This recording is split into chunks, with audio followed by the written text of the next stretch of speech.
Hi, welcome. I'm Nicole. So this is another episode of Yoga Talks, and today we're going to be speaking about meditation. So there's a couple of myths that I want to bust about meditation. People ask me all the time, how do you meditate? How do you get started? How long do you meditate? So here are my answers for those questions.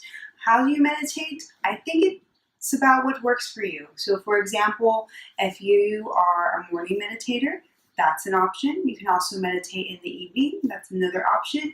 And you don't always have to be sitting and cross-legged on the floor. I think that's a big misconception about meditation, that you have to sit up nice and tall and not move and cross your legs. That's one way to do it, yes. And maybe you'll get there through, time and practice. But to start off, if sometimes we're in physical pain from our hips or our backs, it's just not applicable to be sitting cross-legged on the floor. So you got to meet yourself where you are. So there's options in that. One option can be you can be seated in just a standard chair. You can also be in a restorative yoga pose. For those that have come to my class, one restorative yoga pose can be with legs up the wall. And we might have a video about that down the road too, if that's new for you. You can also come to laying down on your yoga mat, have your spine across your yoga mat, and then have your knees up towards the ceiling is another option. It's more about letting your body rest in awareness as opposed to I have to be rigid and I can't move, and that's kind of defeats the purpose of letting your mind kind of wander a little bit, and that takes me to my next point. How do you not think about nothing? I think that's probably impossible, and there's a lot of meditation teachers and scientists that will probably say the same thing. Our mind's job is to think, so we have to meet it with some grace. And a big way to look about it is that your thoughts come and go, and your thoughts are not you, they're your mind, and those are two different entities. So trying to hold yourself to this rigid, okay, I have to think about nothing and just sit here, that's a big misconception, and that's something that's really going to make you feel frustrated. So a couple of ways, now we'll get into more of the meat of it. How do you meditate? You can do a mantra. So mantra is a mind statement, right? You can also just focus on your breath. Sometimes it's called centered breathing. You can also do a guided meditation, which there's numerous apps on that.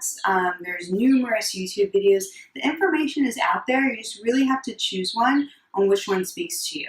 Okay, I'm going to put some links at the bottom of this video on things that I really appreciate, a few apps that I really like, and you're welcome to choose what you can.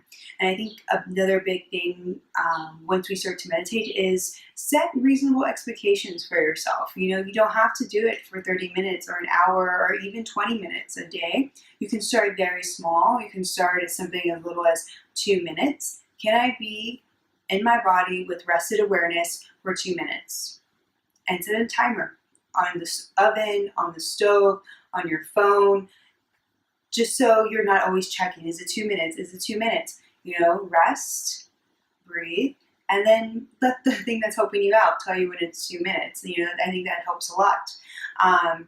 So yeah, start small, I think that's a very important trait to remember. And with time, it does get easier. I've been meditating now for about close to 8 years, and it's not a steady incline. I don't get better at meditation every year.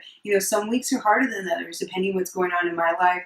I change it up. Sometimes I'm doing a mantra for 40 days. Sometimes I'm doing a restorative pose and I'm listening to a guided meditation. I meditate for 20 minutes in the morning. That works for me now. I have a lot of friends who have children. It's almost impossible to meditate in the morning because they have to get up and get going with their family. They like to meditate in the evening. So that's options too, where you have to really look at your life and say, where can I make this work? How can I meet what's going on with myself personally and meet my desire to be with myself at the same time?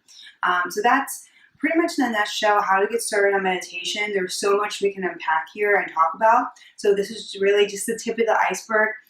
Please let me know your comments, your feedback, any questions, how I can help direct you in any way. And I hope to see you soon. Remember to breathe deeply and live mindfully. Namaste, Nicole.